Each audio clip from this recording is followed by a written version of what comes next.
Welcome everybody to our new week of workshops for the DSI summer. Today we're going to be talking about R and Rstudio. We're also going to be talking about workflows and doing analytical projects using R and Rstudio. We'd like to start with R and Rstudio before we do Python, because the way that R is set up, especially a package you're going to learn about today called Tidyverse, goes a long way toward shaping how you think about analytics and how you think about data science.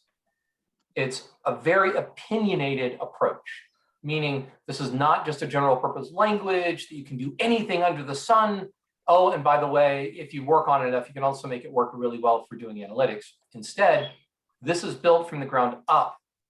It's data first, it is problem first, and it's meant to literally reduce the amount of distance between what's in your head and the type of analysis that you want to do and the code that you must write in order to carry that out.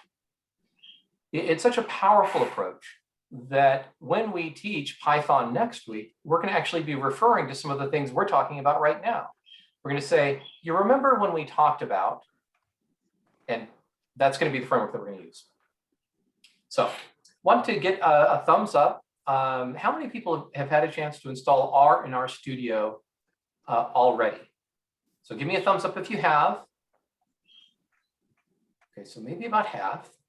The way we're going to structure this is, that's good. The way we're going to structure this is, I'm going to do a quick intro, then we're going to start the installs, then I'm going to continue with my introductions, and it's going to be more about. Then, when everyone has theirs installed, we're going to be doing some coding. So today is really heavy coding today. It's coding along. So it will start with sort of some simple coding. Then we're going to do some breakout rooms so you can do some coding in there. Keep this in mind. If something happens, and sometimes this happens, you have an old version of an OS, something's just not working. In that case, still stick around because you'll be able to answer, you'll be able to ask questions, to see what's going on, but know that the recording is going to be available later on tonight. So you'll always be able to follow up, and if you're in Frisk program, you can follow up with your TAs and still get all this accomplished. So don't worry if you're not able to keep up because of those reasons. Now, that being said, if there's something you don't understand, absolutely ask a question, and we'll see what we can do. All right. Any questions before we get started?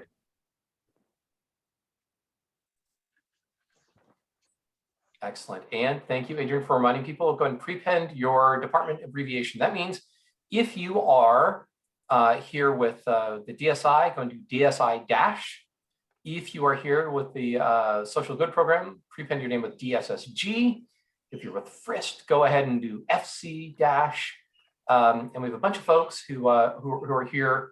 And you can even just make up your prepend if you're not with any of the above. That's fine too. This will just help us in the breakout rooms. All right, I'd like everyone to go ahead and visit that link, and let's go ahead and take a look at this repository, and we're going to get to work.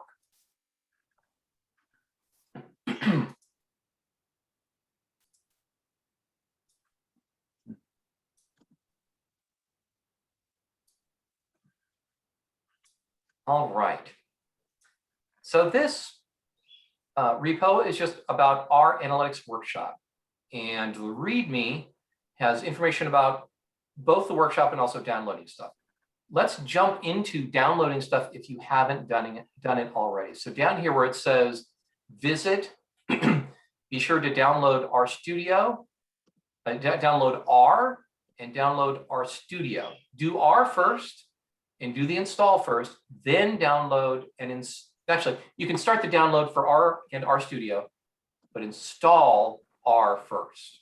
That way, when you install Rstudio, you can find it. The way to think about what's going on is this. R is the framework, and it's a command line, generally, command line framework that does a lot of work for you. That really is the language. Rstudio adds a whole bunch of functionality on top of that, but it needs R to be there. So if you install R already, it'll know where it is. It'll be able to make calls to it. This is very similar to what you have with like Jupyter, for example. But in this case, it's a lot more full-functioned, full-featured than Jupyter notebooks. So there's a lot more going on in there. But we just want to be sure that R is installed there first. After you do that, and even if you've already installed R in RStudio, go ahead and run this. This is a ton of different tools, and they can take a long time to download. So the way to think about this is R is a platform. It has the basic functionality that you need, and you can do a ton of stuff, and you can build your own whatever. Tidyverse is a domain-specific language. It's a highly opinionated domain-specific language all around analytics and data science. That's kind of like a language within a language. So there are all these different packages that are designed to work together. It's a bunch of packages. And then the other packages that I've mentioned there are also ones that are really helpful. So they need to download and be downloaded onto your computer before you can start using them. So every package needs to be installed once. So it's moved down locally to your computer so you can actually use it. Any questions about installing R, RStudio, or running these? And I'll show you how to run this in just one moment. Any questions? Yeah, and the instructions say you also have to download our tools if you're on Windows. Where's the link for that one? Our tools for Windows. Good question. Preston, could you find our tools for Windows? It's a separate package because sometimes these things, some of these things need to be compiled, and our tools has all those. If you could find those and put those into, go and update that repo with that link, that would be fantastic. All right. While you're downloading, let me go ahead and introduce you to RStudio. Let me introduce you to RStudio. There we go, much better. So RStudio is, I'll go and I'll just close all these so we can start from sort of fresh from here. RStudio is an interface that allows you to run R code, but it does a lot more than that. I'm going to show you how you start up a project in just a moment, but what it usually starts out with, if you don't start with a project, is you just sort of have this command line interface right here. It's just exposed to you, so I can say, oh gosh, what's 1 + 1? I'm not too sure. Oh, it's 2. So this is actually where you can run R. And actually what you'll find is when you're running R elsewhere here, it actually behind the scenes is just like putting it in here. So this is actually where a lot of the work is actually happening. So over here, you have information about where you are and what you have loaded. This is called the environment. This is where all of the variables that you've defined are, all the objects that you've defined are. So this is one of the things I mean by data first. You're gonna be able to see all your data right here. Down here is a list of all the files that are in your current working directory. And we're going to see a bunch of these other things in just a moment, but I'm going to give you a little preview. You see this right here? This is actually a really nice graphical user interface to Git. So everything that we talked about before, like, oh gosh, tell me, what do you call it when you want to let Git know that this is a file that when you do the next commit, you want it to be there? What's that called? You want it included the next time that you do a commit. What do you call that?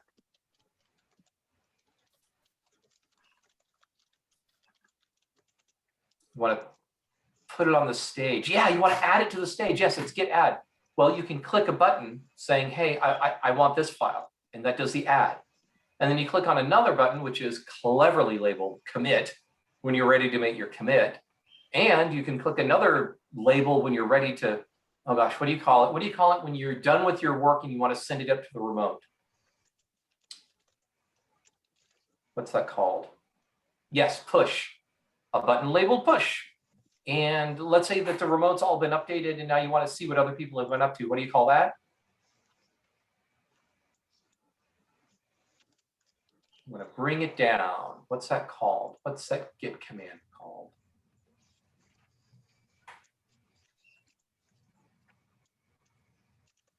Excellent. That's exactly it. It's called pull. And yes, Aaron, absolutely. You can put extra emphasis on that if you think that there's a lot of changes up there. Pull. So those are all things that you can actually do from within this interface. It's really nice because it shows you the diffs. Remember, if there's a problem and you need to fix things, it can show you where the problems are. It's nice to have it sort of built into this. In other GUIs, graphical user interfaces, you have that as well. But like in Jupyter Notebook, you have to do it, on a command line. So it's nice to have it right here. All right. Now I mentioned before, I'm going to flip back to our repo up here. It said installing and testing packages. Okay. Once you've installed R in Rstudio, I'm going to show you exactly where to put these. I want you to copy that. I'm going to flip back to my Rstudio, and I'm just going to paste it right here in the console. I'm just going to paste all that in the console, and then I'm going to run it all. Now, this one actually should all be installed.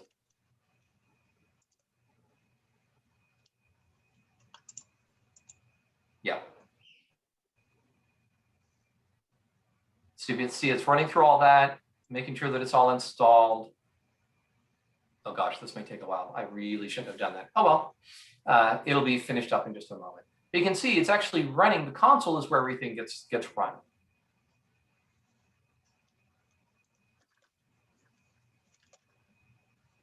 All right.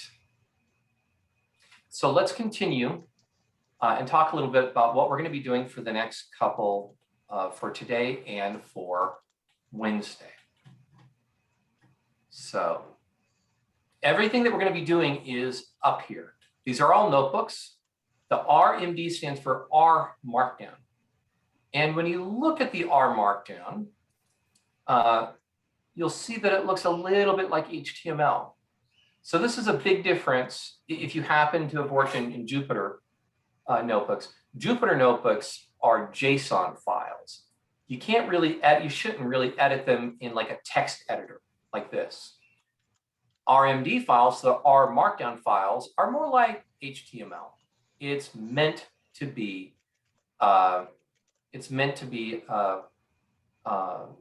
edited like this, and then you can do something that's called knit it, which will then make it pretty, and then you can make it a PDF or a Word file or lots of different targets, or HTML. You can actually make it render to look nice, but generally we're working on it like this.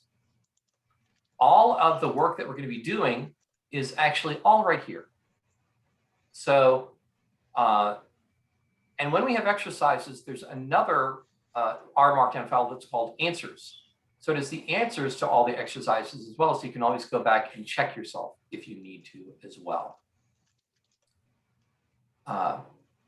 In this workshop, we're going to be talking about R, but we're specifically going to be talking about R for use in analytical problems and data science problems.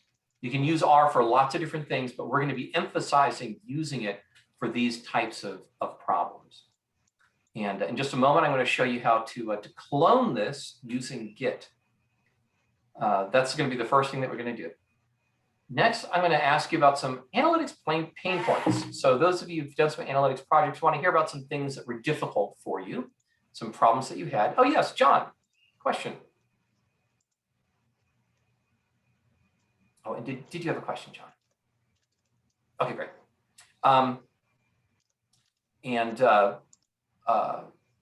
Next, we're going to be talking about just the analytics workflow. We talked about that earlier, so we're just going to briefly touch on that. That's the idea of starting with the repo, then cloning it, then beginning your work.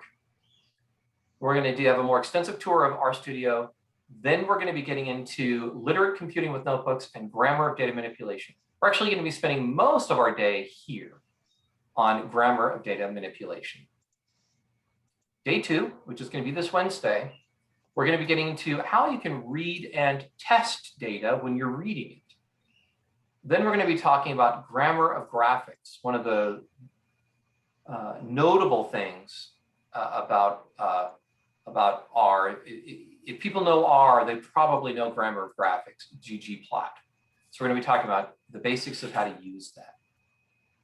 Then we're going to be using that to actually explore data. Then we're going to be talking about reproducible analytics. So how you just make sure that you take everything that we've learned and make sure that you can apply it again, and that other people can pick up and read what you've done and understand what you've done. At the very end, we're going to talk about the pain checklist. We're going to make sure that the things that we've learned address most of the issues that we've raised, the problems that we have with analytics. Then I'd like for us to take some time to have a project discussion. I'm really interested in what the first project is going to be that you're going to use these tools on. So after the class today, Tuesday, and during the class Wednesday, I'm going to ask you to think about where you're going to apply this. If you're in the summer research program, you may already have your answer. I'm going to apply it to the research that I'm doing this summer. For other folks, think about what you might want to do. If you don't already have a project in mind, identify one. And we'll spend a little bit of time sharing what we're going to try to do with the tools that we've learned. And then we'll talk about next steps. All right. So we're in the middle of installing R and Rstudio. We're going to install the test packages, which is going to take a little bit of time. Should already have Git sign up for Git, and you should already have Git installed. And we're going to jump right now to testing out Git, GitHub, and Rstudio. And we'll have a breakout session in just a little bit. If you're not able to get this to work, we'll have a break. But let me show you how this is supposed to work. Let's see how I'm doing here. I'm going to say, no, I don't want to restart. Oh, goodness, please get finished up. Thank goodness. All right. So I'm going to start fresh here. So I'm going to close my project. So this, if I start up without a project, this is what R looks like.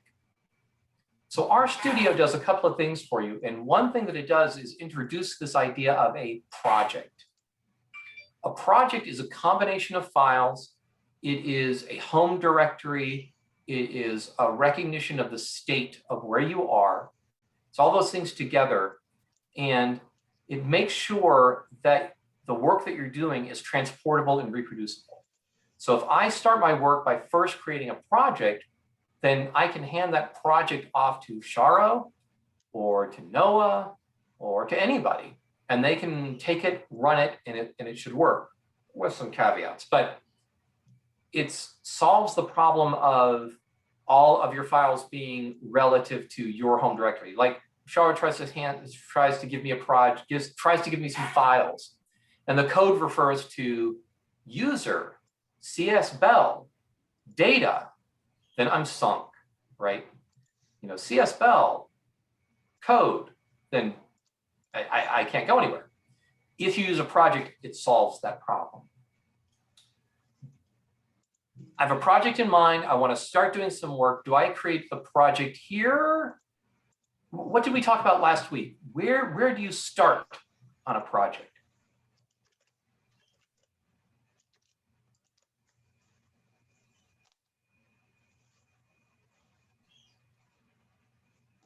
Yeah, the repo. That's right. So I actually need to start with a repo. Well, it turns out that the work that I want to do is already a repo. If this weren't already a repo, I'd have to create it. But I could create a repo up in GitHub. Remember, I always wanted the README, but I could create it up there. This one already exists. What I want to do is I want to take this repo and pull it into Rstudio. As a matter of fact, the repo is going to be my project. So again, big green button and clone. Exactly, we want to do Git Clone. So this copies that location, and I'm going to flip back over to Rstudio, and I'm going to go ahead and follow along if you have R and Rstudio set up. So up here, you're going to pick big green button, copy, go over to RStudio, go to File, New Project. So File, New Project, Version Control. Check out a project from a version control repository. That's exactly what we want to do. So I click here, and it's Git, and it wants the repository URL. Well, that's just what we copied. So we're going to paste that in here. Notice that it's the .git. That means it's a repository, and it's looking for the URL. Well, that thing is certainly a URL. So this is the Git repository URL. Notice that it chose a project subdirectory name. You are going to have to choose this. I already had clicked this once, but you need to create a project as a subdirectory of. So you can hit Browse. I like to have everything under Documents, Projects. You can put it anywhere, but you do need to select one. So you can create projects if you want. You can put directly under Documents. I'm going to leave mine under Projects. And then you click Create Project. Over here, this says Open a new session. That's if you want to have like lots of sessions open at once. I usually just have one session. Okay, give me a green check if you are at this location. Okay.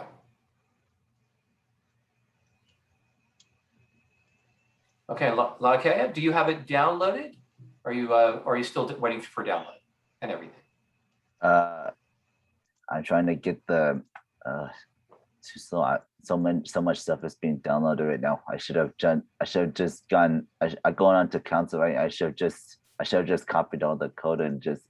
Nope, you're doing great. That's perfect. You're doing exactly what you should be doing. We'll take a break, and Preston, if you're going to remind me to take a break of about 10 minutes, sort of right in the middle. So we'll take that break at like 11:50, and then we'll be able to get people caught up. So we'll keep the main session open.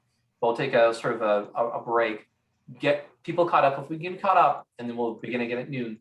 So at 11:50, Preston, if you can remind me for us to take a break. All right, let's go ahead and click Create Project. Oh, well, it's going to fail for me because I already did this. For you, it should say Get Stuff and Downloading Stuff. So let's pretend. So what I have to do now is I have to open my project. I can do recent projects. I just need to do this because I'd already downloaded it. If you had not downloaded it yet, then it will open it for you. Okay, so this is about where you should be if you were successful there.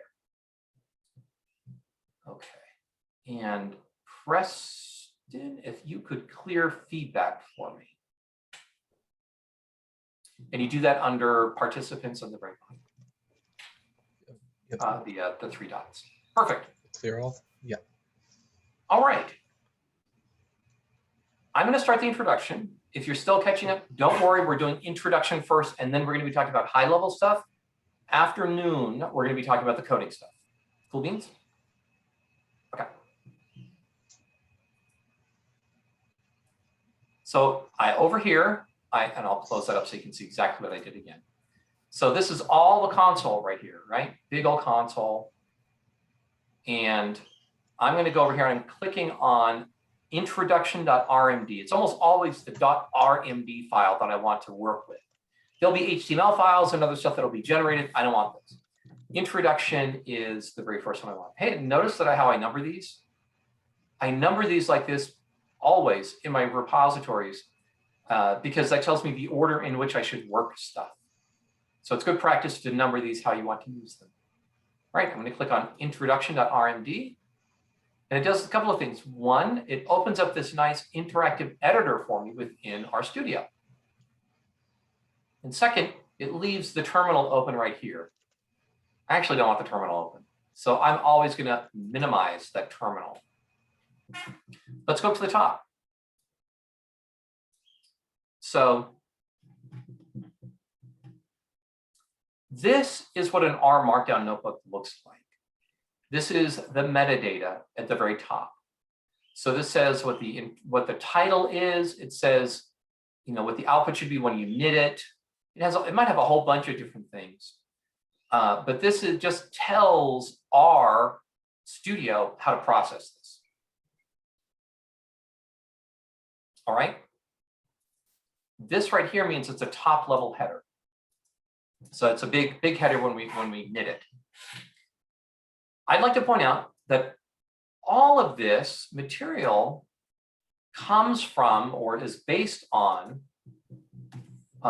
this book, a free online book by Hadley Wickham and Garrett Grolman called R for Data Science.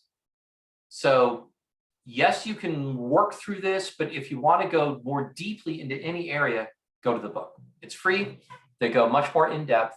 There are lots of other resources that are available. Our job here is to introduce the idea of, to give you the very basic initial tools that you need. Then by the end, what we want to do is for you to know where to go to learn more so you can take the next steps on your own. All right, so some quick goals. Yeah, we want to learn a new analytical process. We're starting that right now. We want to understand and use this literate programming. That's what this is right here. It is text and code together. Explanation, code, output, explication. Next topic. We want to learn how to practice reproducible research and using Git and GitHub along with this is a big part of that. We want to know how to find answers and work through problems. And we want to know how to use R to do all of the above. All right. So let me go ahead and start with a question for you. You can put this in chat or you can unmute and answer the question. What are some challenges you're facing with your analytics projects right now or have faced in the past? And by analytics, that could be research. That could be analytics, could be data science. Anything having to do with working with data and trying to analyze data.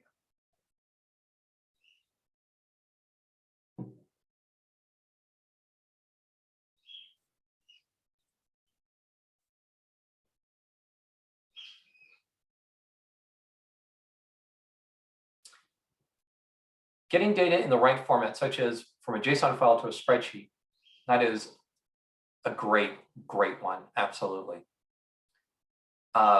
So I'm going to put getting data into the right format.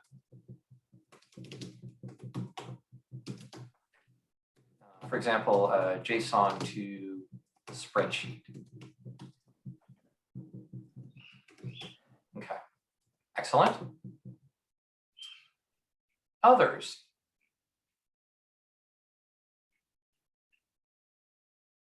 I'm going to call on some of the SRP folks. Andrew, what are some issues that you're facing right now? So right now, one of the main issues I'm facing is not knowing where in the giant archive of different functions and everything, where the exact one I need and what, I guess, what libraries I need to do what my goal is for the summer,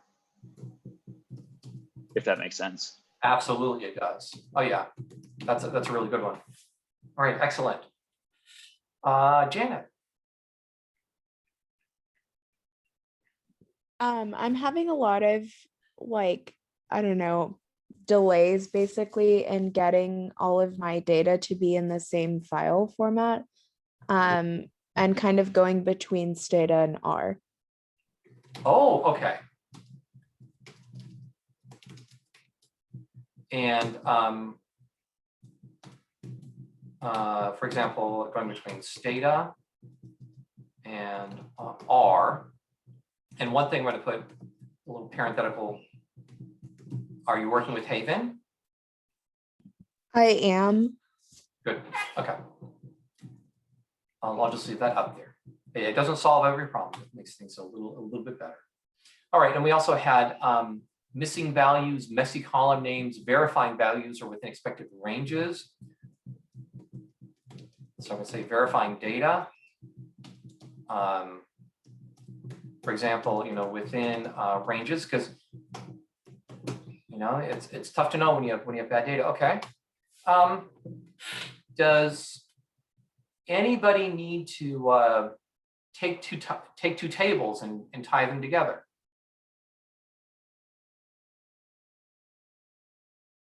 Give me a thumbs up if you have like multiples. Okay, yeah. So so combining data, absolutely. Okay. And let's see, is anybody working primarily in Excel?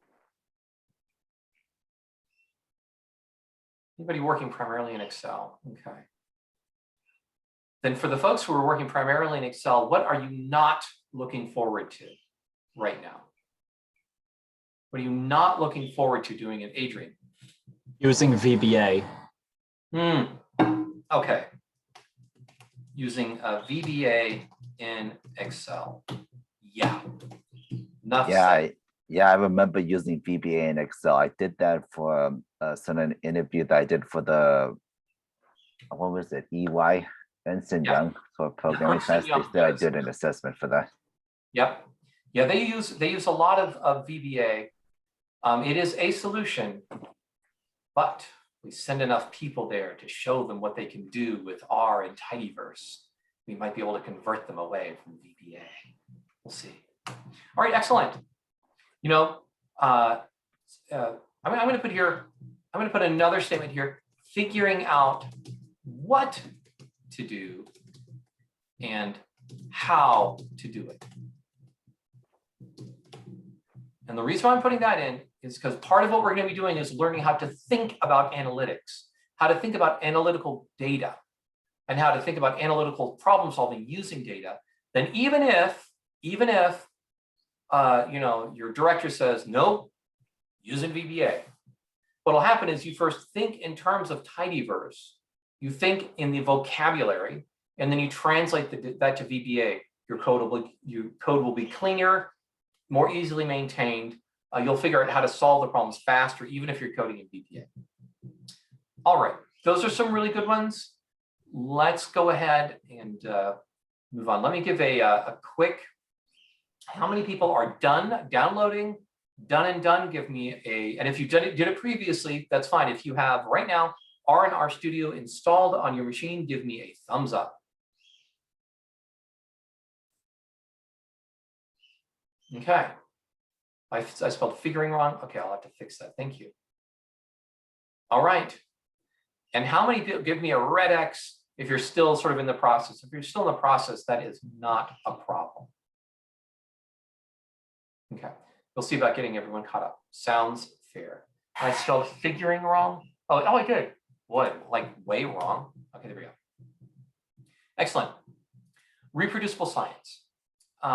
Some references here just to take a look at around reproducible science. Just know that by following the practices that we talk about, starting with the repo, using that process to write issues, tying this repository to the Rstudio project, even just by doing those things, working in tidyverse, you are making your work reproducible.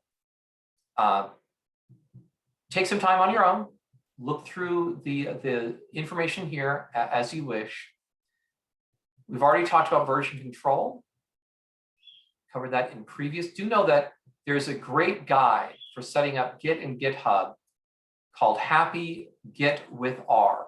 So if you get stuck, that is my go-to reference, Happy Git with R. It goes very deep. It's a whole book on this. Okay. So what is tidyverse? So tidyverse is a collection of libraries that work together to define a domain-specific language to do data and analytics. There's a contract that you have between that all of these libraries follow on how you handle data, how you think about data, and how you make yourself interoperable with the other libraries. So tidyverse is, at the simplest, just a big collection of libraries. Tidyverse, in a deeper sense, is a very well documented, intuitive way of thinking about and approaching analytics. So we've installed Tidyverse, downloaded all the packages. There are thousands of R packages. There are thousands of R packages. So it's not reasonable that we can load them all up into memory at once. So instead, what we need to do is we need to be a little bit choosy. By saying library something, we're saying, I want to load up this library into my current working session. It's going to take up some of my working memory. It's going to take, a gig, maybe when it's really big, a gigabyte of all my available memory. So I can't just say load everything, because you wouldn't have enough room and it would take hours. So here we're saying load Tidyverse. Tidyverse is actually a collection of different packages. Let's go and click this and see what happens. These are the core libraries in Tidyverse that we want to have loaded for us. Oh, and we have a little bit of warning here. A few things are overwritten. That's okay. So ggplot that I mentioned, that's the graphics package. Tibble, which is going to be how we handle data. tidyr, which is all about how to rearrange data. readr, which is how we get data in there in the first place. Per, okay, don't answer if you know, but what do you think per does?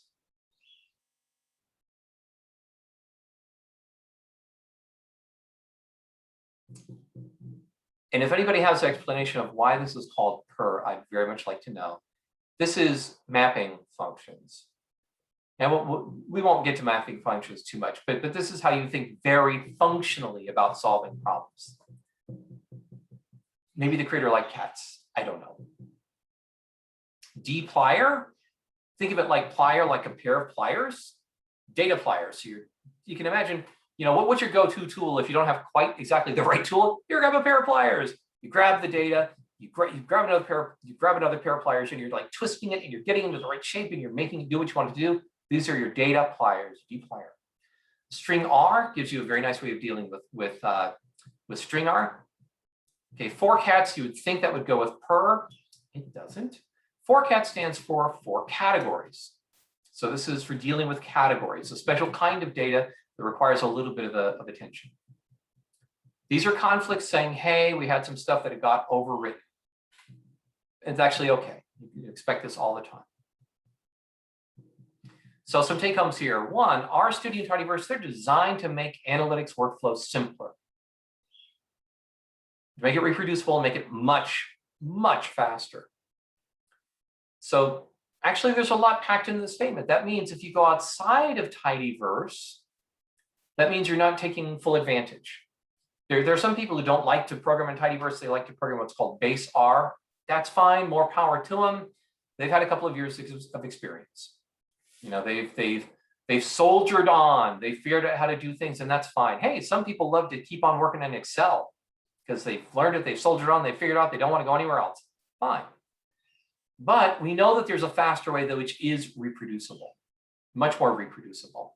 And that's to be within Tidyverse. So lesson here is look in Tidyverse first to see if there are solutions. What I mean by look in Tidyverse, let me go back to my web browser here. Go ahead and on a web browser on your computer, go and type in tidy, T-I-D-Y, V-E-R-S-E, tidyverse.org.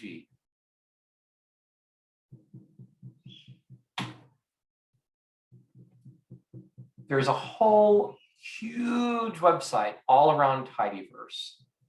So here's the dplier package, the ggplot, the forcats. Yeah, they put cats there.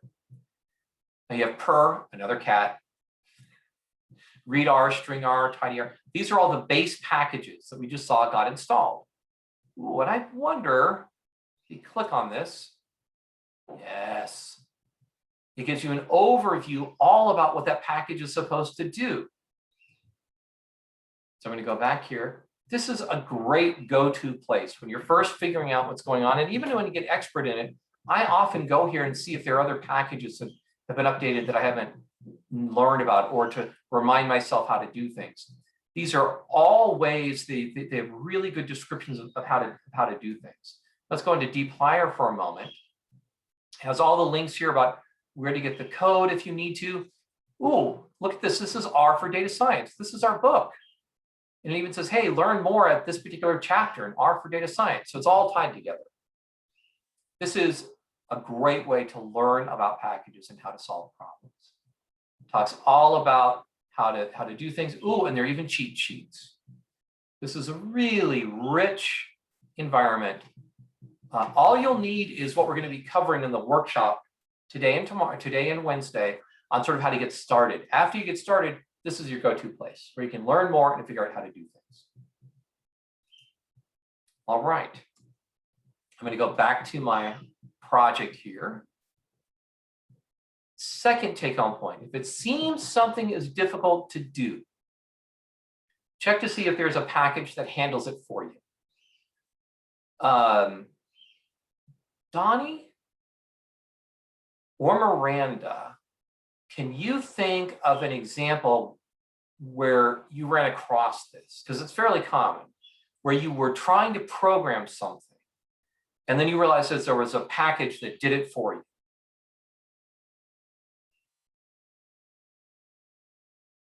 Yeah, Miranda, can you talk a little bit about string R? What was it you were trying to do and what did you find that it did for you? If you can remember. Yeah, I think the specific problem was formatting strings in a column. And I was trying to do this really complicated regular expression and come up with all the cases that could be wrong. And then I realized there was just a string R function that just let me strip specific letters off. So here's your acid test. How do you tell that you are reinventing the wheel? You're trying to do something that other people had to have done, right? So this is a problem that data scientists or data analysts would absolutely have had. And so Miranda, yeah, formatting strings in a column, absolutely, that's something that we have to do all the time. So that's one thing. The second part of the acid test is it's hard. So if everyone has to do it and you can do it in like a single statement, okay, great, do it, you're done. But if you start like Miranda saying, okay, I know what I'm going to do. I'm going to use a regular expression. And there's an old joke, I'm going to get it wrong though. You know, so let's say you have a problem to solve, and now you're going to use regular expressions. Now you have two problems. So yeah, so if it's common and it's hard, look in the packages for a solution. Sharo, Vroom, what was the problem that you had, and what was it that Vroom had that allowed you to solve it? So we were just trying to load up a bunch of files in a directory, which I mean, you can write code to do, but Vroom has some really nice functionality that'll let you do it like very well. And if they are big data files, they have ways to help you like get around those things. So yeah, that was interesting to find out after we had implemented it suboptimally. That's always so new. That is always a painful lesson. Oh, and this code works better. Great. Yeah. So again, it's hard. Everyone needs to do it. Everyone needs to load files too. It's hard. It could be hard because it's hard to code. It could be hard because it takes a long time to run. Any of those things. ggmap, let's do one more. Donnie, what were you trying to do that you realized that ggmap could do for you? Yeah, especially when doing data visualization, if you're trying to make maps, there's a million different packages in R to make maps, and sometimes you kind of just want to, you're essentially looking at the area where you're trying to visualize your data on Google Maps, and you think, I wish I could make a map that's just this Google Maps image here, and then plot all my points on this. I don't need, these specific shape files. I just need this bounded box, and that is exactly what it does. It essentially gets you a Google Maps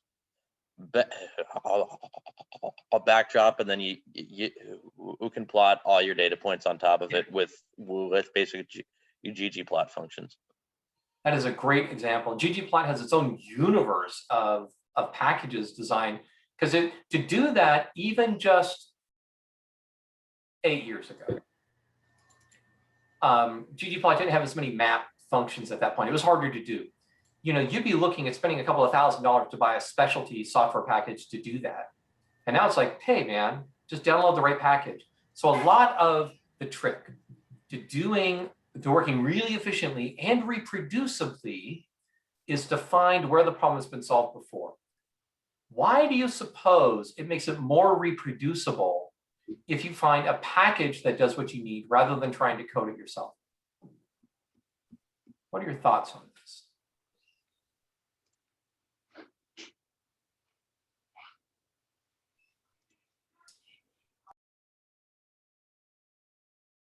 Adam, if I can call on you, why do you suppose it might be more reproducible to do something, use something off the shelf rather than trying to roll your own?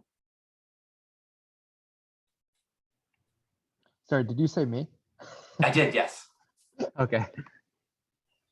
I'm trying to think of a specific answer. I mean, you know, if you were to write a function in one place, that could, you know, you'd have to almost develop that into a package itself if you wanted to actually reuse it in other locations. Whereas if you're using a function within a package, all you have to do is load up the library and it's available to you wherever you want to use it. Excellent. And other people can load it up. Mafe adds, because it's already documented. And other people are probably already using it. So if you do code your own rather than using something which is, you know, already created, you're doing it in a different way than other people have done it, which means your output may be subtly different from others. And so everything which is downstream from that until you get it back to a standard format means it's not going to work. It's not going to be plug and play to other people's workflow. And you're right, Mafe, and it's peer reviewed. People have looked at it. They have lots of eyes on. So if it is absolutely has not been done before, then redo it.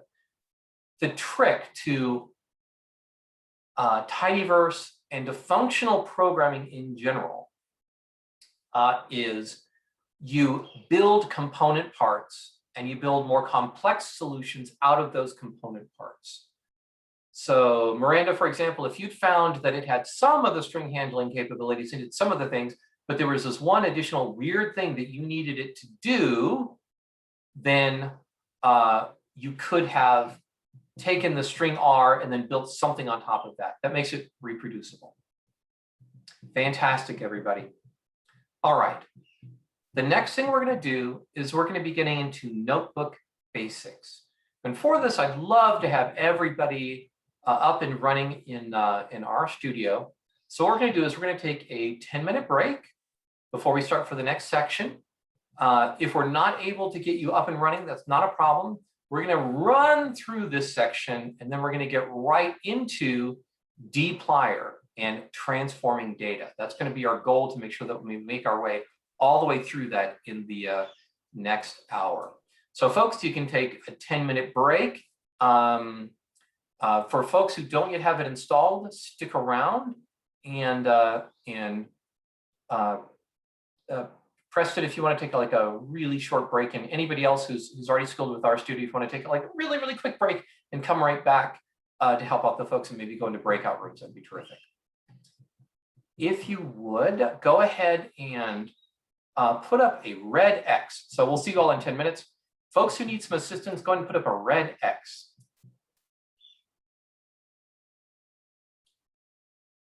Okay. Go ahead and share your screen, Lake, all right?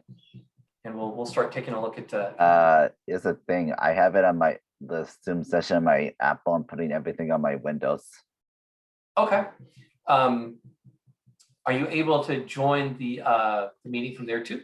You don't have to do video. You could just do screen share from that one. I would have to just install the Zoom client on my computer first. Okay, we'll give you a moment to try that. Ooh, and no more red X's? That's fantastic. And I'll stop my share. A little bit concerned about those things. Oh well. Stop my share.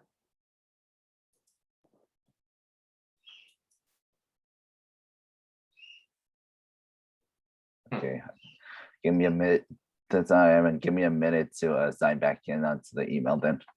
Oh, absolutely, not at all. Raj, go ahead and I might be crashing. Oh, there it is. Okay, it's just him. Raj, let's go and start with you then. Could you share your screen? I'm going to stop my share. I'm going to make it possible for you to share. Yep, you should be able to share your screen. You share your screen and we'll work through your issue.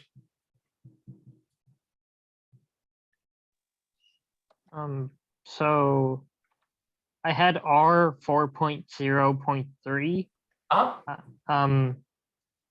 I uninstalled it because I thought that was the latest version. So I'm not sure what to install now.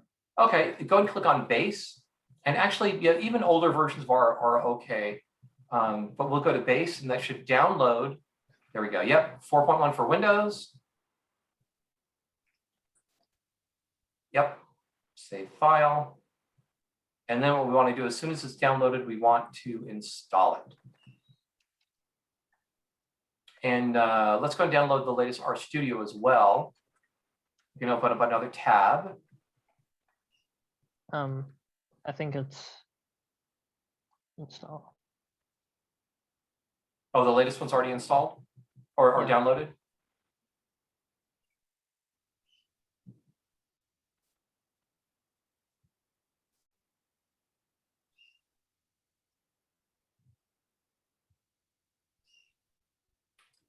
And do you already have RStudio downloaded, Raj? Yes, sir. Okay, great. And is R finished downloading yet?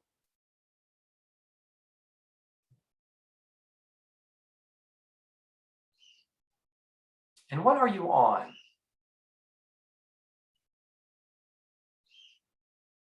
Are you on you're on Windows.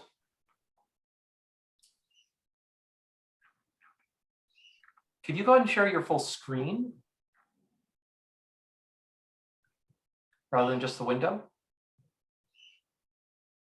Raj?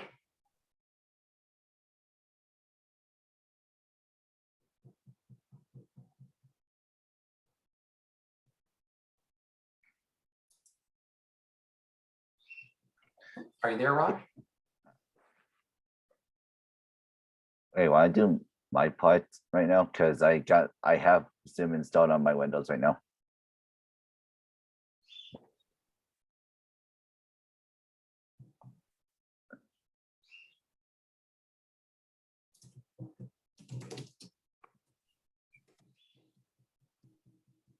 I can look at what you're looking at if you want to pull it up real quick. Thank you.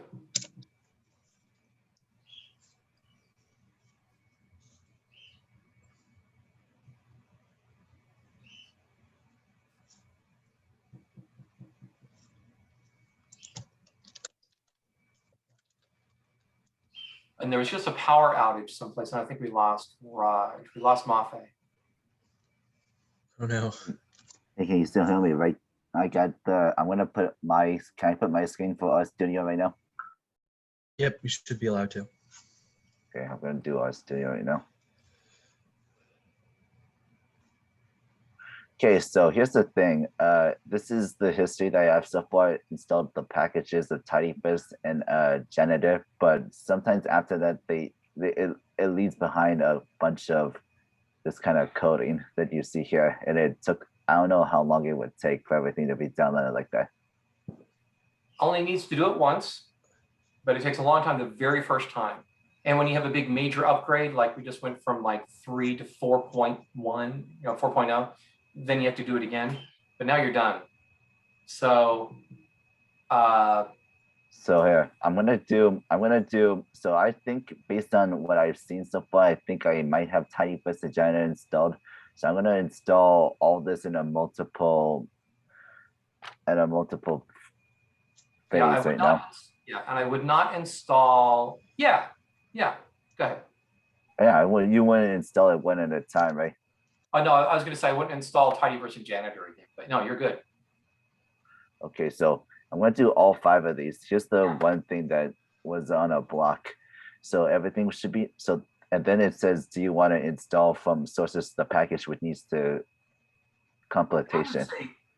I'm going to see if we can get away with no. Yeah, I think that's what I'm going to say, because I did it yes for those other two, and it looks like that's probably Thanks. why I got all those coding right there. It's compiling it. Yeah, it takes forever. My gosh, so can I just say no for all those? Yes, I don't see where I don't see that. It doesn't say it, I would say yeah. but it says here, do you want to install from sources in the package or needs computation? I'd say no. Let's see what happens if that's the case. Because after that, all it just does is just put in some various code, right? Yeah. Well, If what I it did does it from is yes. downloads to put them in the right place. If you say yes to source code, it compiles them and then puts them in the right place. But here it's just copying them down, putting them in the right place. Oh my gosh, that's why I might probably have all that. It took a long time. Me too. Yeah, because I forgot too. That's why it took so long for me. Okay, so I'm just gonna leave it like this for now, because I'm gonna see. So if everything looks out, if you look at the history, it's the packages of Tidyverse and Janitor were all installed already, Yep, I think. you were done. But I don't know if they will do well, because this is just came from no, however. That's okay. But the other ones for Tidyverse and Janitor, I said yes. So Which is fine. It really is. And I can understand sort of being concerned about interoperability. It'll tell us if there are issues. It should have told us already that we had incompatible packages. It didn't. So we're probably just fine. I would say go ahead and go up to File and let's do the whole new project. Yeah. Or did you already do it? I think I just listened into what you were doing. Let's see if we can test it and see if everything is in order. So what's the next step after I installed all the? To go ahead and start the new project. So how does that work? Go ahead and go to the repo and go to code and click on copy repo location. Say repo location, yeah. And I can't see because you shared just the window, so I don't know if you're going the right place. You probably are. No, it should. I'm sharing the screen right now in Rstudio. Well, yeah, but I can only see like that. If you want to share your desktop, the whole thing, then I can see the other work that you're doing. I don't get the modal windows. Okay, give me a minute then to.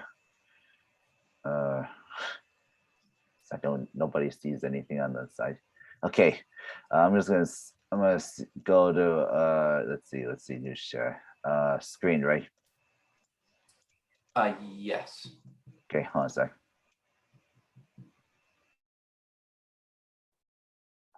Okay, so I should go to GitHub, right? Yep. And you can follow that link. You can follow the link that was in chat. Well, that's it. That's right there. And you see where it says switch to tab? Oh, wait. I have this one right here, yeah. Perfect, yes. And go up to the very top. And what we want to do is we want to do code, the big green button. And then you want to, yeah, you can do it that way, absolutely, copy. And then you want to go to, back to Rstudio. Yep, and go up to File, New project. Oh. Great. Version control, Git, yeah. and then paste. Now, remember, one other thing, go ahead and click on Browse. And you want to select where you want to have this. Do you want this under Documents or you want something called Projects? You can just put it under Documents, that's fine. I didn't put the folder, so I'm just gonna do our project then. Our project, sure. It's specific and it's gonna be using that R code, whatnot. So you might need to, let's see if it'll create it for you. I don't know if it'll create it. You might need to create that subdirectory first. Oh, good. Yeah. So if you right click right there and say new, up in the top, you can right click on Documents, as a matter of fact. Wait, what do you mean? What do you mean document? Okay, to the left, there you go, right click, say new, go further down, folder, and R projects. Click on new folder. Oh, no, you're good, yeah, R projects, keep going, you're good. Perfect, great. Yeah, it's done. Exactly, now you can select that and then hit open. Great, go ahead and delete where it says repository URL. URL. Yeah, the first one, just because go ahead and delete that whole thing and paste it in again. Oh. I'm just gonna do it like this then. Okay. Okay, then what about the project directory name? Oh, it's supposed to go. Let's go all the way back and then come back in, because what we want it to do is we want it to name that directory name for you. So go back, and we'll get started up with everyone in just one moment. Yeah, go Okay, so I could just create the project, yeah, or well, but we want it to create it in the right subdirectory, and it's not right now. So go and click back. okay. Yeah, and Git. That's so annoying. Okay, just type in R workshop, or you can type in R analytics workshop if you want to. Perfect. And then create project. Whew, that should not take long then, because it's not like the other thing that I did. No. Okay, great. Oh, thank God, finally. Excellent. Okay, I'm gonna end the share screen now. I think I did too much. Thank you though. You did it. This was perfect, and you give everyone a chance to see it again too, which is great. All right, folks. So we should all be. Let's make sure that we're all on the right page. So we're in the project. So give me a click if up here you see R Analytics Workshop. So give me a thumbs up if you're in Rstudio and you see R Analytics Workshop right up here. Give me a thumbs up. Now that would be. You are. You're there. Okay, I know. You're good. Okay, good. I'm good. All right. Okay, I think we're there. Let's go and click on introduction.rmd. So over here, introduction.rmd. That opens this up for an editor right here. And then I'm going to minimize the console. I want it out of my way. I'm going to go to the very top and just start scrolling down. We've gone through introductions, analytics overviews. We've gotten some challenges that I typed into mine. Talked a little bit about reproducible science and version control. See this right here? This weird sort of formatting right here? It's just text, but because I typed backtick, backtick, backtick, bracket, R bracket, this says, hey, Rstudio, what's following is executable code. Sorry. And the executable Jesse, the screen isn't, you're not sharing your screen right now. Darn it. Go ahead. There you go. That'd be like the ultimate test of like, okay, can you visualize this without seeing it? All right. Let's go back a little bit. So we should be right here in the console. We want to click on 10, introduction.rmd. This opens up the editor right here. I'm going to minimize the console because I just don't want to have that in my way. We're going to go all the way down here to where it says library tidyverse. Right around line 89. It's going to be a little bit further up for you all. And where you see this, so all of this is just text. As a matter of fact, all of this is just text. But you notice that it's color-coded and it even has some commands right here. It turns out Rstudio is doing the color coding for us and putting those controls there because I typed backtick, backtick, backtick, bracket, R bracket. And that says, hey, Rstudio code is going to be everything you see from this point further until you see backtick, backtick, backtick again is code. Do y'all even know where the backtick is on your keyboard? Because I have to look for it every time. So this is actually not something that you want to type each time. No, you're very good. So it turns out there's a nice shortcut. And the shortcut is Control Alt I. No, it's not Control Shift. What is it? Now, oh, great. Now I've forgotten.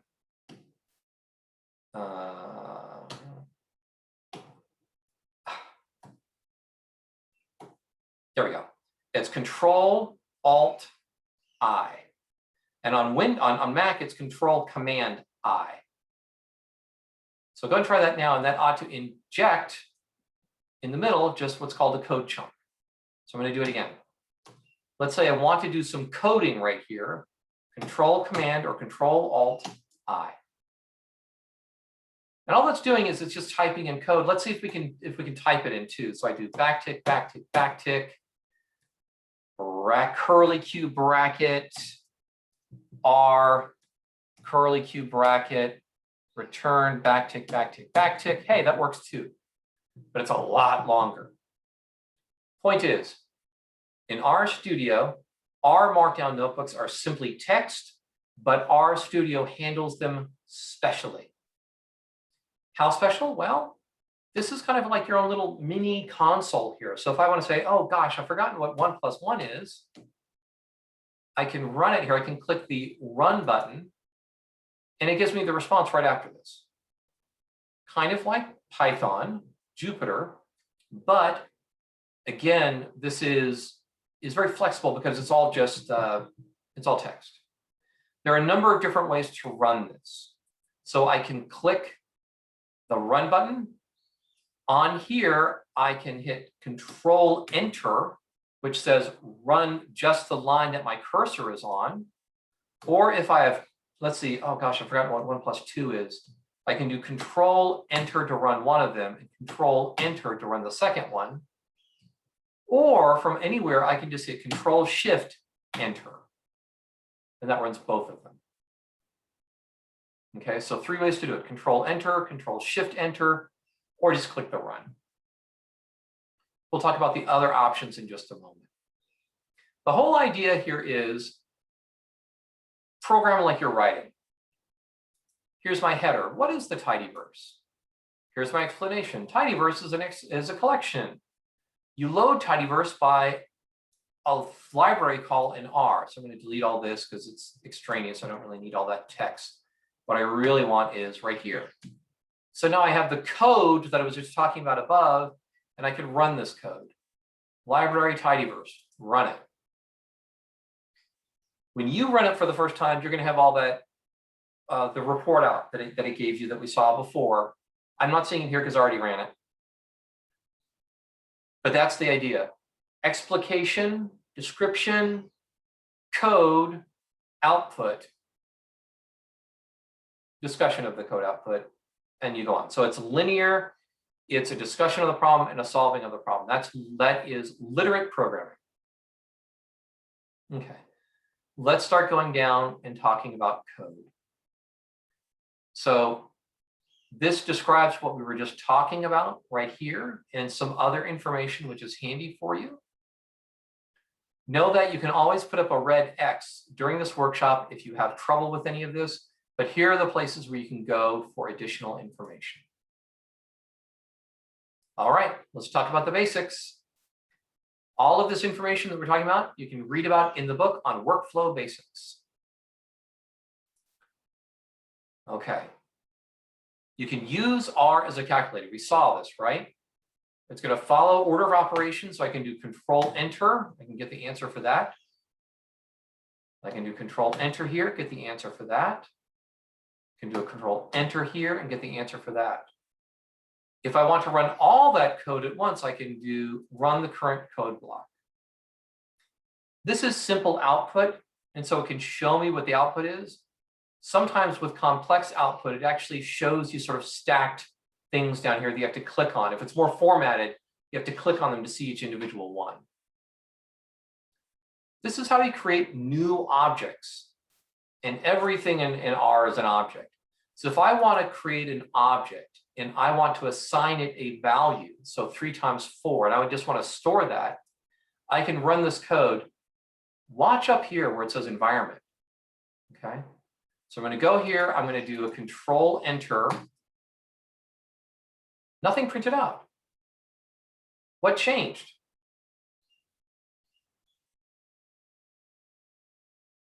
What changed here? Did anything change? Not what I know of, but I can say that I got an error message for when I did the one with, which one are we doing? The one with the X, the line that has the X less than minus the 4. We'll catch you up in either breakout room or right after. Yeah. Did anything change where I was pointing?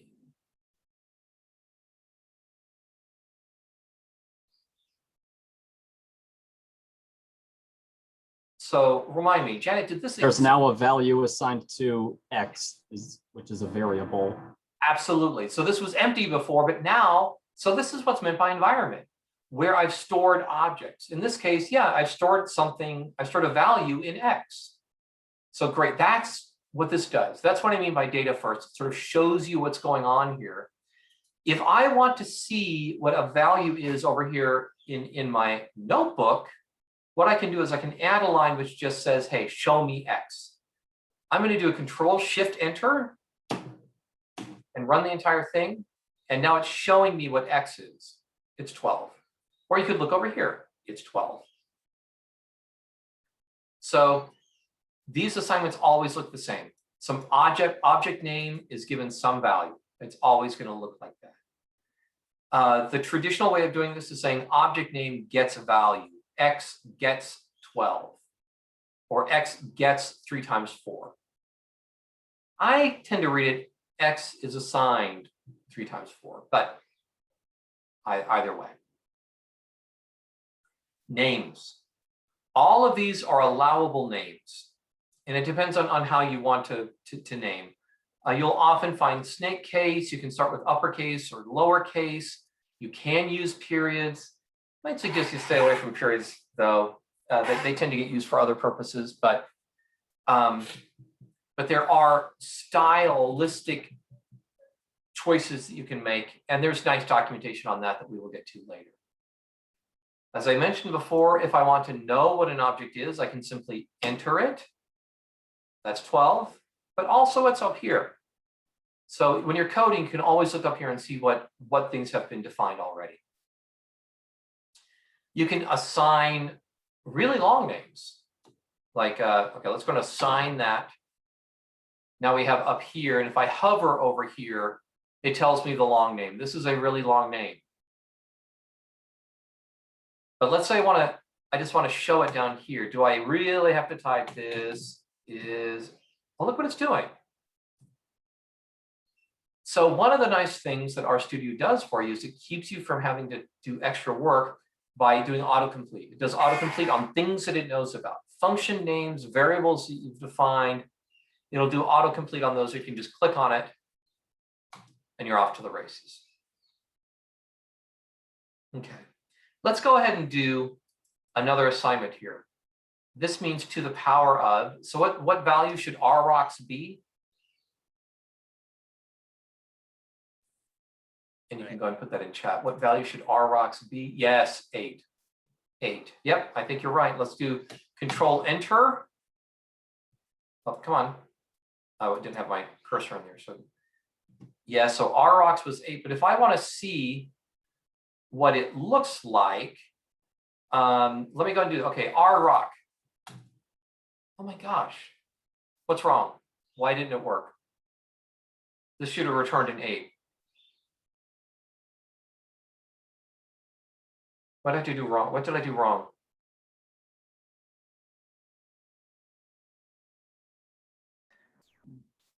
Maybe the rock has a value that's already set. And somebody said rock is it's rock, not rocks. Somebody said from the team. I mistyped it. Yeah, somebody mistyped it. This is not R being picky.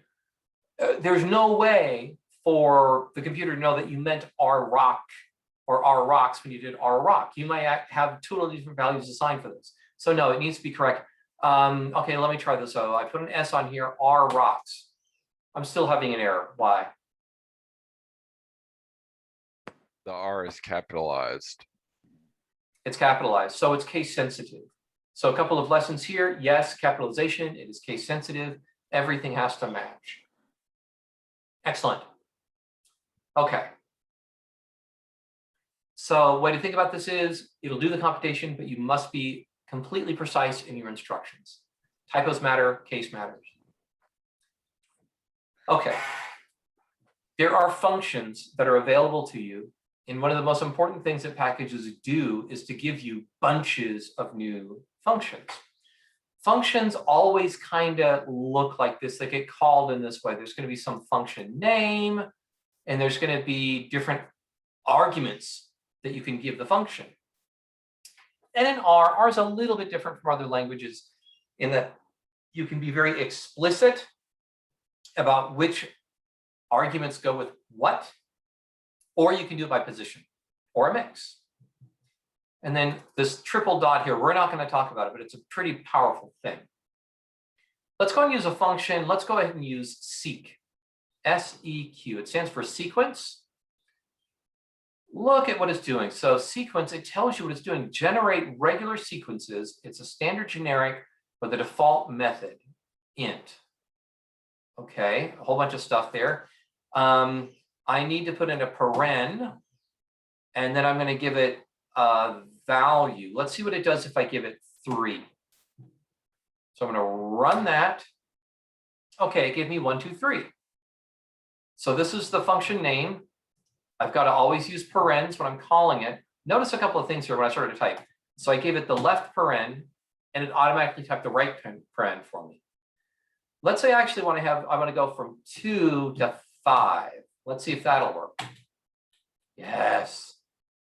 It includes the endpoints too. So that's how functions work. Let's go ahead and I'm just going to type this, even though it's typed right here. I'm going to say X is assigned. Notice how the parens, it just popped up the other paren as well. Hello world.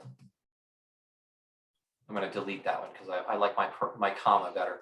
I'm going to run it. And again, now X is redefined as hello world. You know, there's a shortcut to typing the arrow in. There is. Yeah, You remember what it is? Yeah, it's Alt dash. Hit Alt and dash to put in the arrow. And it actually does 2 things. So if I do X and Alt or Command on a Mac, Alt dash. Wait a minute. It's Alt dash, isn't it? Or is it Shift Alt dash? No, wait a minute. It is Alt dash. Alt dash. Alt dash. You want a Mac? Yes. I got hung for some reason. Does 2 things. It puts in a space before and after, and it does that typing for you. So it's kind of nice. Excellent. Okay. Let's go and practice. I'm going to leave this for you to try out. And we're going to go to data transform now. I want you to think about why this isn't running. So a little bit of homework for you. Let's go to data transform. All right, data transform. This is, so go over here, click on data transform to click on the .rmd. We'll open this up into the editor. And let's go up to the top. Here's your metadata. This chapter is called the Grammar of Data Manipulation. And again, you can find the full text of everything that we're doing at this link. All right. I'm going to spend just a few minutes on this. I want to get your opinion. Those of you who've worked with data before, describe to me the things that you need to do to data. So I don't want you to think about the commands. I want you to think about what you do to it.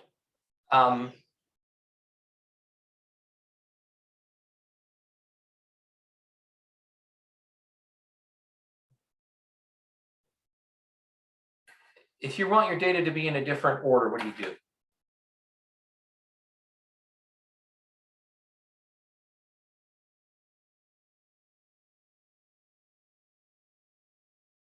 Okay, okay, almost. I'm thinking like physically. Let's say that you have like an Excel spreadsheet and you want it to be in order by last name. What do?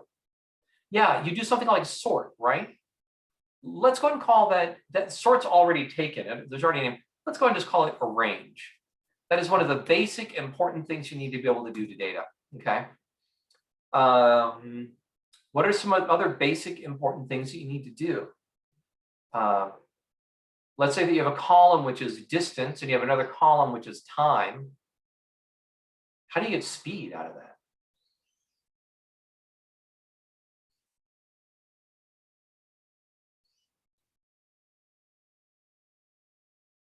And Mafe, absolutely, I see yours, and we'll get to yours in just a moment. How do you get speed out of date and time?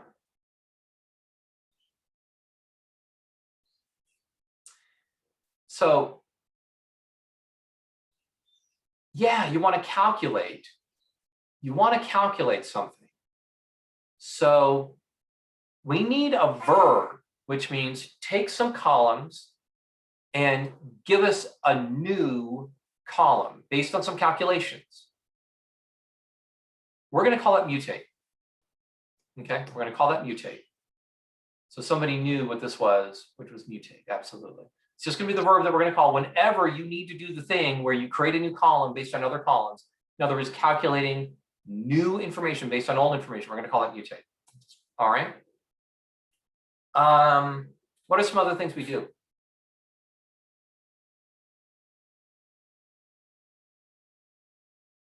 Yeah, what if I don't want all the columns? What if I want the average speed now of like all electric cars? Well, now I need to get rid of all the cars that aren't electric. So I need to get rid of all those, I need to filter. We do that all the time. We need to filter. Okay. How about if I want the average speed? How do I do that?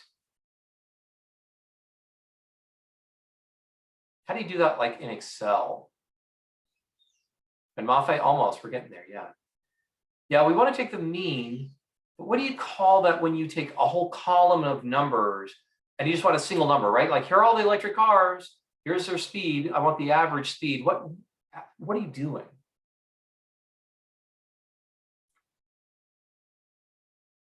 Yeah, so you're summarizing your data. Taking this long list and you want to come up with a single number that describes all that. That could be mean, it could be the standard deviation, it could be the max, it could be the min, it could be any of those things. Absolutely. It could be any of those things. But you're all doing the same thing, which is you're summarizing that data. You're summarizing that data. But let's say that what I want to do really is I want to look and analyze the data for electric cars versus ICE cars, internal combustion engine. So now what I want to do is I want to take all the ICE cars and then all the electric cars, and I want to deal with them separately. Maybe I want to separate them. I want to summarize them separately. And Mafe, you said something before. What was it that you said before? Miguel beat you to it. Group by. That's what we want to group by, then we want to do something. So the other thing is group by. Okay. Let's say I have a huge table. And so, so I have this table where I have information on each particular car makes, the interior options and the kind of wheels they have and how much trunk space they have. And, and also their top speed, and it's actually only speed that I'm interested in. And I want to simplify my data set. If I only wanted to get the car make and the speed, what do you call that? Yeah, you call that select. So select is choose columns that you want. Final big thing, I have two different tables and I want to bring them together. Like there might be the make and model of the car, and in another table I have cost. and I want to join them. So in this table, I have like all the physical characteristics, and in this table, I have the and make and model. And over here, I have make and model, and I have cost. How do I bring them? What do I call it when I bring those two together? Yeah, it's kind of like merge. We can call it merge sometime. Anybody here know SQL? What do you call it in SQL? Yeah, you call it join.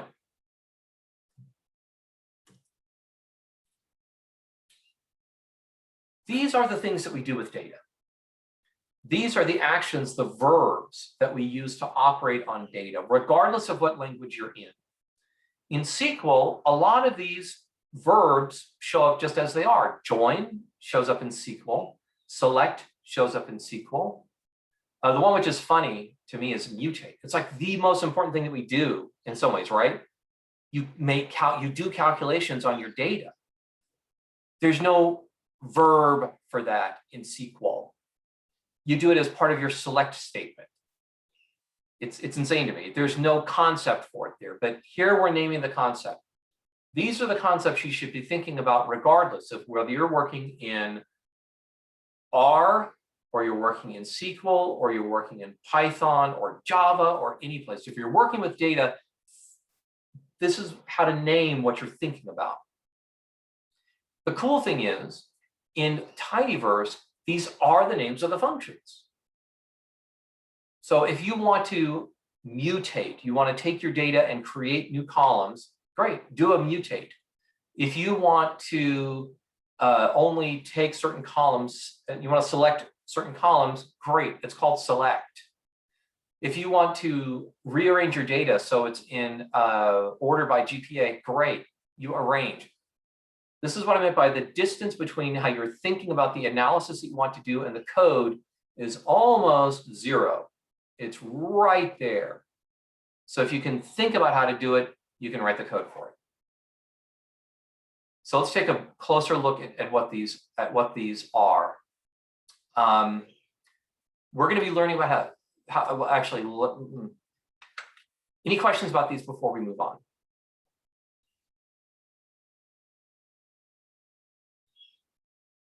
Excellent. So we're going to be learning about transforms here, and we're going to be working with flights data. These are going to be flights departing New York City in 2013 in any one of the 3 airports to any destination. So we're going to need a couple of things here. We're going to need to have a library that's called NYC Flights. This is a special library in that what it's really doing is loading in data for you into a special location. And then we also have to make sure that we have tidyverse. But we already ran tidyverse, so we ought to be fine. But I'm going to run this, and this is going to load up data for me. And where did it load up? You don't see it here. I mentioned it's in a special place. You see up here where it says global environment. If you click on this, this shows you all the different environments. So turns out all these packages have a little bit of extra data, like sample data, things like that. So if you click on package NYC flights, you'll see it has a bunch of data here. And it says promise. So it's not loading your data until you ask for it, but if you click on it, it loads it up for you. But whenever you reference it, it will load it up for you. So like flights, that's a big one. And it's loading it up for you. Let's go and go back to global environment. So just know it is up here, but it's hidden a little bit in a special environment. Go back to global environment. Okay. NYC flights 13. Basic data manipulation. So you can find out nice information about your flights package by going over here to packages. Notice it's not just files, it's files, plots, packages. And you can find flights, NYC flights down here.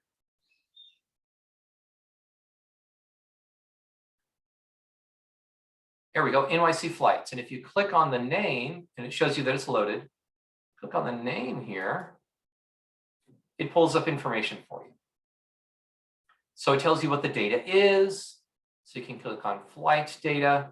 This is going to be true for packages and certainly for whenever you have data over here. This will tell you about the functions. This will give you good information So it's always a good idea to come over here if you want to learn about a package, click on the name and you can find out more about that package. Okay. So let's go ahead and apply some of what we've learned here.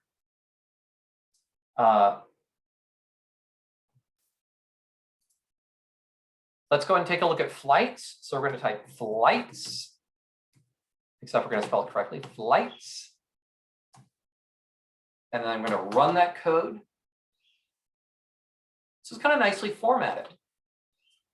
If you have used R before, but you were not using tidyverse, this table is 336,000 rows long. And if you've used standard R before, this would have taken a while. It would have shown the entire thing. It turns out that this is a special object. This is a data frame, a kind of a data frame, which means it gives you the names of the columns. It has a particular type for each of the columns. And it's a really good way to store data. The basic data type that you're going to be dealing with almost always in tidyverse is the data frame. So data is going to be arranged in what is often, the goal is to have data arranged in what's called a tidy format.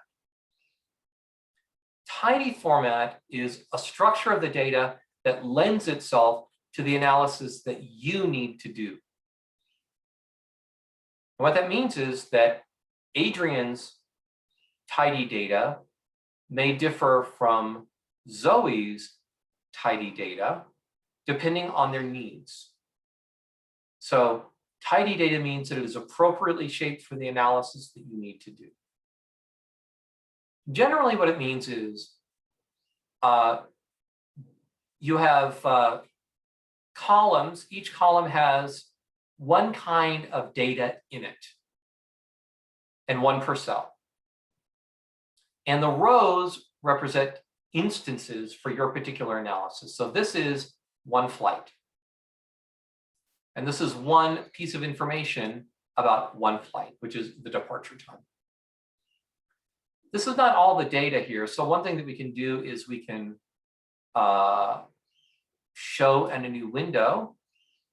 And this gives us just sort of a bigger view that we can sort of expand out and see more of it.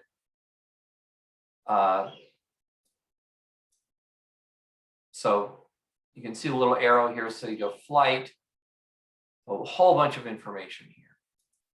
Just know that you can pop data out like this so you can get a better view of it. Okay. So what does it mean on the top here? It tells you what kind of data it is. These are integers. That's an integer. Let's see what else we got here. We got a double. Double usually means like a float. We have a double. We have character. That's like a string. Ooh, here's a tricky one. POSIX. That means it's a date time, a very special.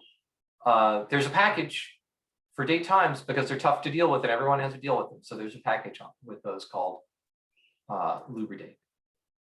Okay. So these are the different types of things you can have there.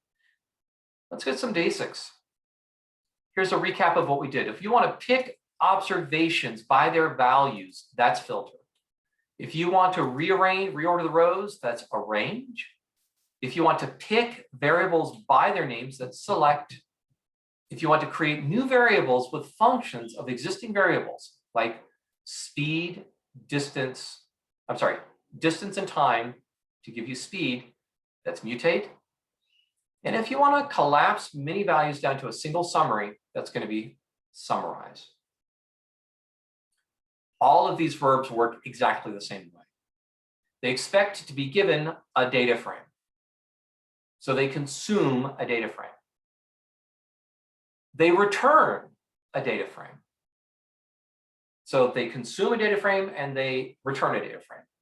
So let's say that you do a mutate and you're getting the speed column. You read in a data frame that might have some car make and model and then distance and time. And then it returns one after the mutate that has a new column, which is going to be speed. So they all work the same. They take a data frame. They tell you what they're doing with it. They have parameters. They have values on it. And then they return a data frame. Let's see what this looks like. We want to do a filter. So we want to operate on a particular data frame. What's the data frame that we want to work on? What were we looking at before?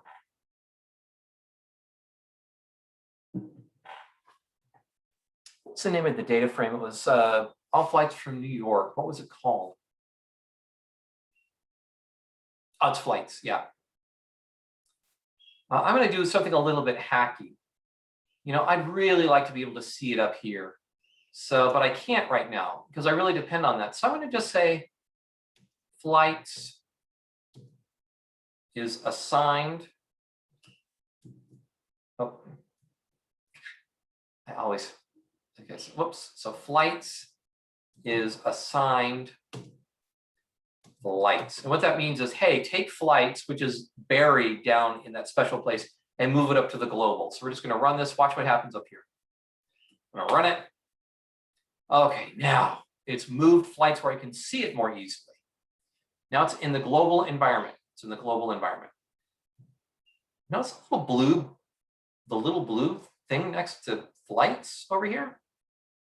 Let's click that. Ooh.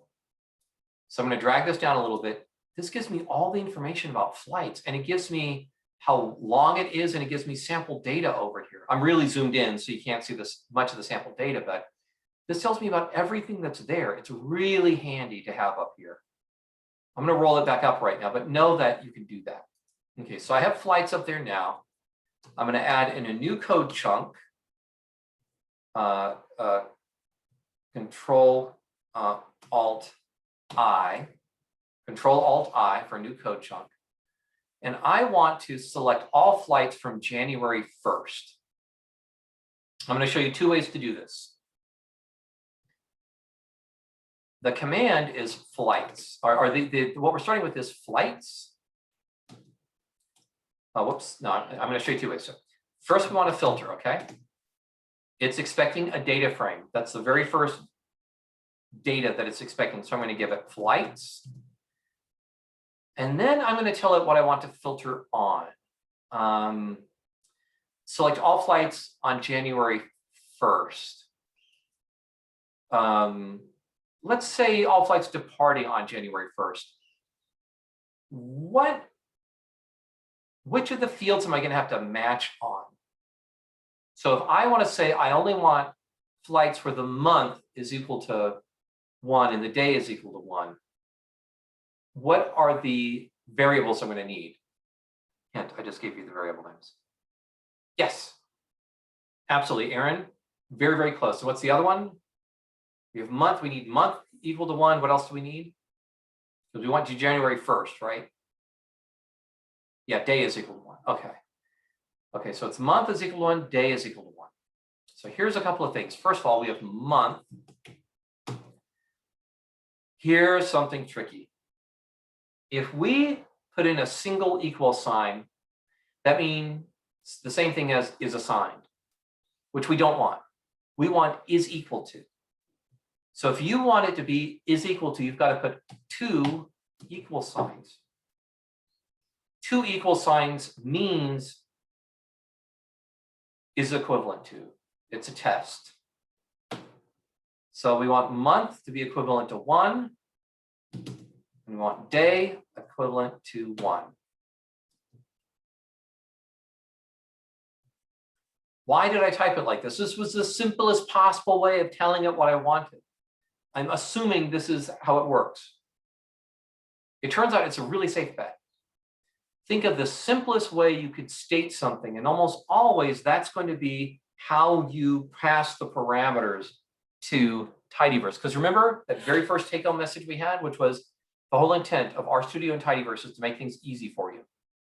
What's the easiest way to say that you want all the months, you want all the data where the months are 1 and where the day is equal to 1? To state it. So let's run it. All right, so far so good. Let's go ahead and pop this out. Remember, we can pop it up by saying show a new window. And let's go ahead and sort of scroll through the data. Yeah, all month and day equal to 1. And quick question for you. I'm going to close that. How many flights left New York airports on January 1st, 2013? Can you read here and tell me how many flights left on that date?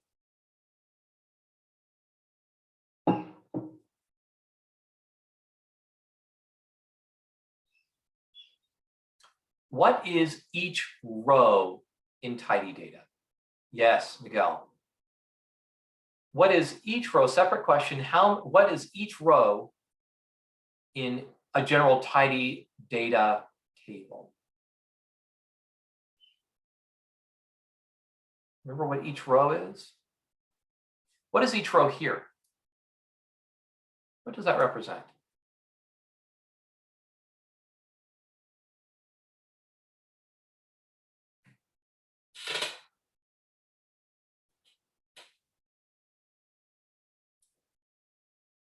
Hayden, what does each row here represent? Oh, Aaron and Lori beat you to it. I'm sorry.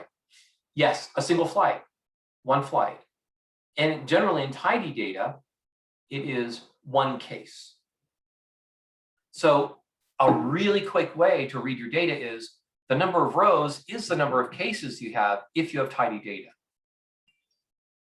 So it's a very quick way to know, all right, there are 842. Quick answer. Fantastic. All right. So let's say that I want to save this to a new variable. So I want to save all that work to a new variable. I might create something called Jan1 flights is assigned. And then everything that I typed up here before, which is filter flights month is equal to 1 day is equal to 1. So we run that. Let's look over here. Oh, now I have 2 data frames. This data frame is much smaller, but notice it has the same number of variables. So I've only selected cases by the data within them. That's what filter does. Okay, let me show you another way to do this. So I've talked about this being the up above. You might have noticed that it talked about the grammar of data manipulation, and we did talk about verbs. But what do you usually make out of verbs and nouns? What do you build out of verbs and nouns and adjectives and adverbs and all the other stuff? What do you build? Absolutely, you build sentences. Absolutely. So it would really be nice if we had a way of making a sentence. And what I want is this. I want to have something that I can read like I read many languages, which is left to right, top to bottom. And I want to be able to read it as if I'm reading a sentence. Well, it turns out there is absolutely a way to do this, and this is kind of the heart of tidyverse and the tidyverse approach. And it's called functional programming. And we're already pretty much there, because the verbs take a data frame and return a data frame. And the other thing is they never change the underlying data. When we said, hey, filter flights by the month being 1 and the day being 1, flights itself did not change. Instead, what happened was we got a new data frame out of it. So that is the heart of functional programming. You take something, process it, and return a new copy of it. A new instance. That's functional programming. So I'm going to restate how I'm writing this. So I'm going to add another code chunk. Let me practice good literate programming. Let's rewrite Oh, goodness. Let's rewrite this as a sentence. Okay. So I'm going to rewrite this as a sentence. Control-Alt-I to put in a new code chunk. And what I'm going to do is I'm going to say, beginning with flights. So I'm going to take flights. Then I'm going to do something. Then I'm going to do something else. I need an operator which is going to take the data frame from the previous operation and just put it into that very first position for the next verb. Because remember, all the verbs work the same way. They assume that the thing which is in the very first place is the data frame it's working on. So there's this thing that's called the pipe. And it's percent greater than percent. And what this does is it says, hey, take the data frame that I've been given, and you can hit return, which is the next line. Take this data frame that I've been given and put it into the very first position for the next verb. So here I'm going to do filter. And it says, take the previous data frame, put it in the first position, so I don't have to fill that in anymore. Instead, I can jump immediately and say, hey, I want month to be equal to 1, and I want day to be equal to 1 as well. I'm going to rerun this. 842 rows. I can do a check to make sure exactly the same. They will turn out to be exactly the same. But now I can read it, and it's much cleaner. Begin with flights, then filter month is 1 and day is 1. Then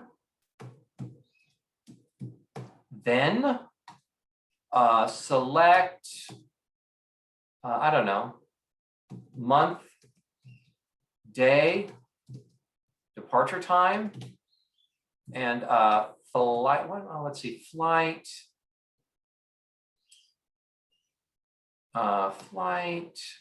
yeah, so flight numbers, so flight. Notice it was doing an autocomplete for me. It knows where I am. It knows I started with flight. It knows that flight is one of the variables in there. Flight actually tells you the flight number.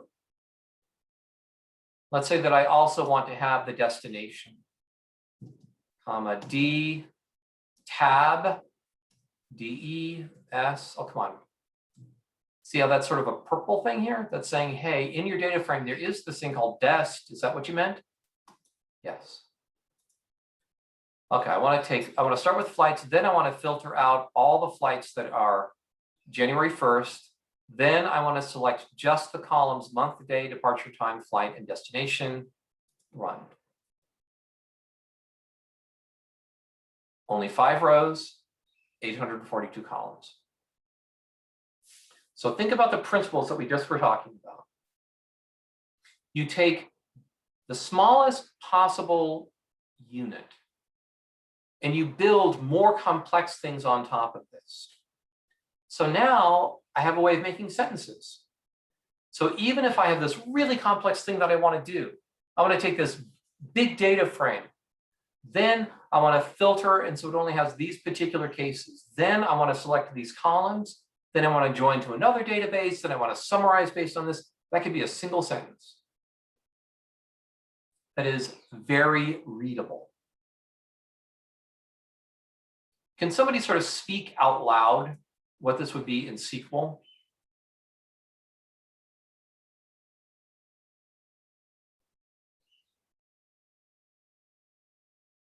I can't. I know it'd be something like table select and then where, something like that. Here, I'm gonna hide my screen for a moment. I'm gonna just flip over to my other column to just something else. Yeah, so I'm just come on you. I'm just gonna hide that for a moment. Okay. Without looking at anything, just using the verbs, tell me generally what the code would look like for me to take flights, select only flights that left in February, and then to put them in order by departure time. What do I start with? What's the first thing I do?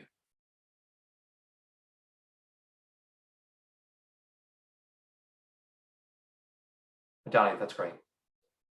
In tidyverse, what's the first thing I start with? Yes, flights, then. Exactly. You always start with the data frame, right?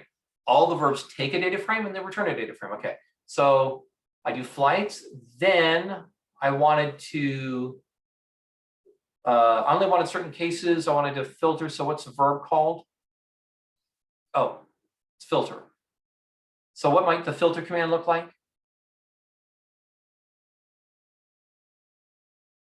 I wanted February. So how do I write that? I wanted only flights for February. Yeah, so filter month is equal to 2. Then I wanted to sort it by departure time.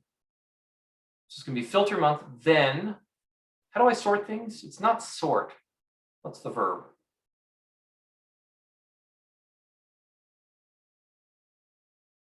Arrange. Okay, what do you suppose the code would look like? What's the simplest possible way you could tell, you could state that you wanted to arrange by departure time?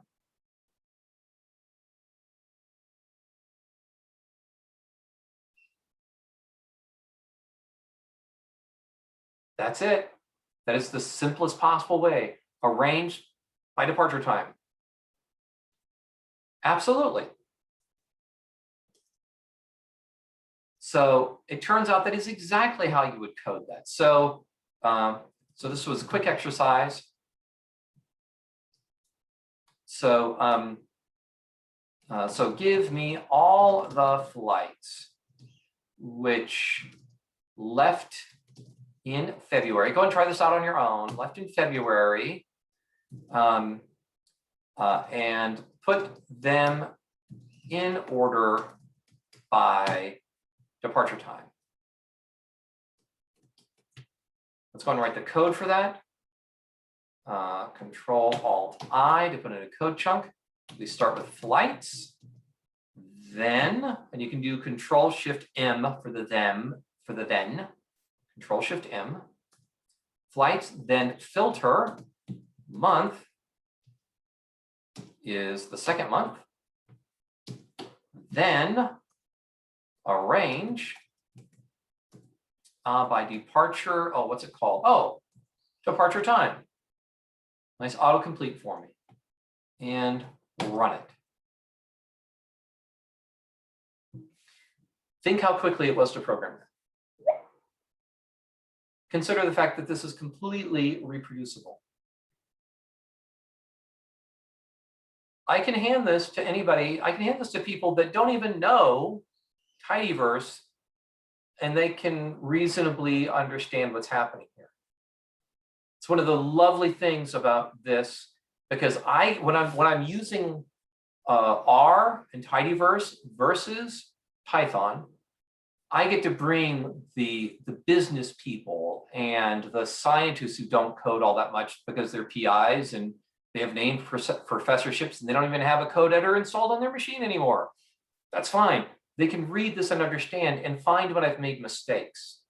So if I had instead here, they are able to say, oh, that's about right, but you're sorting by arrival time. I want a departure time. Nothing's hidden. It's code first. So that's the power of this. All right. We have a few exercises down here for you to do. I'd like for you to read ahead for the rest of the section before we get together. Read ahead for data transforms. We will work those exercises together and I'll be answering questions. We'll be spending about the first 20 minutes fleshing out the rest of the data transforms. What questions do you have concerning tidyverse, dplyr, or what we've been learning so far, the transforms?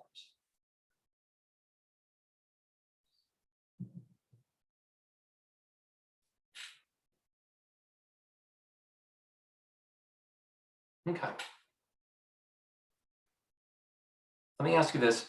Those of you who are sort of in Excel or have recently been Excel, how would you have done this exercise in Excel?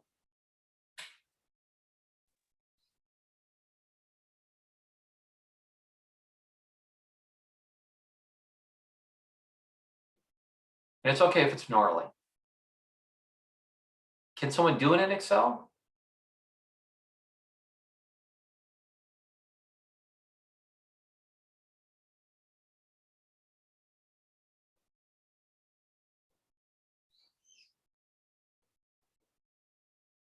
And yes, I'll do a push and a pull.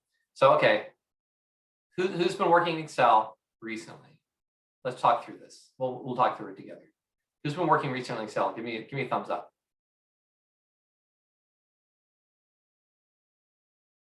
Okay, Adrian. I'm thinking that this is how I would do it, but tell me if you have a better way. I would have to maybe do a sort by the month and get all the 2 up top and just delete everything else. Do you have a better way of doing it? Yeah, oh, go ahead. What is this, in Excel? Yeah, in Excel. I mean, you don't really have to delete anything. I guess there's like, you could put buttons on the top of each column that you can click on these buttons, and you can click on which values you want retained in the graph visually. So that way it'll sort of hide things. Yes. But if what I want is actually to deliver a data frame that only has the February month, well, yeah, you can filter the Excel data by the rows that you want. Then you could copy and paste those rows into another Excel document and use that. Right, exactly. So you can copy and paste, and then you would have to do another sort by departure time. I would like you to do that for every month for the last 2 years. Are you looking forward to your Monday morning? No. You want what? You want me to do that today? In Excel for all the flights for 2 years. Yeah. Is there this same data in Excel? Do you have that? Yeah. Not really. I don't want to ruin your Monday morning. It's not a good day, right? It's like, okay, now I want you to redo that analysis that you did, but for 20 more months. And you're like, okay, maybe I'll start writing a VBA script, right? Hold on. Wait. Oh, no, I don't want you to do it. I really don't want you to do it. It's pretty simple to do when it's pretty simple. It is possible to do, and if you know VBA well enough, you can do it. But here, you can do it off the top of your head, and the code is right there, and that's the difference. What do you? Okay, hang on a second. So what you want to do is we're at the end of the time, and we're good. So the idea here is to make things reproducible, visible, where you have the audit trail of exactly what you've done that other people can read and other people can reproduce. It's a problem in whenever you're doing any sort of GUI, Stata, Excel, anything, where you have to point and click and do things, because that point and click, once you've pointed and clicked, is gone. Did you sort by departure time correctly? I don't know. Did I sort by departure time correctly here? Sure did. It's line number 132. Go and check me. So that's the difference between the two. All right. We're at the end of the time. I was also wondering, can you like push and pull the R documents with the repository in GitHub? Like you can save the R documents on your computer and then you can replace them in the GitHub repository. Everyone else? You all can't, because it's my repository, so you won't have permissions to push. But if you really wanted to sort of modify, what you can do is you can fork that first. Fork it to your own organization or your own personal, and then you can push and pull all you want to from there. I'll show you what the push and pulls look like tomorrow. Okay. All right, folks. See you all tomorrow, if not before. Oh, hey, is there any break rooms that you're gonna put up for some people? Because I did some of the code and I got some error messages that it says they could not find any of the packages or functions right now. Right. I have to hop onto another meeting, but touch base with where did Adrian go? Okay, Lori, can you help out? You'll need to have a new, because I gotta start up the other meeting. Well, actually, no, I'll make you host. Oh, Philip, perfect. Okay, Yeah, great. you could just make Yeah, I somebody a will- host and just use it as a, because all I need to do is figure out why am I getting these error messages for, like, there is a no package called Broom for the tidyverse. I can even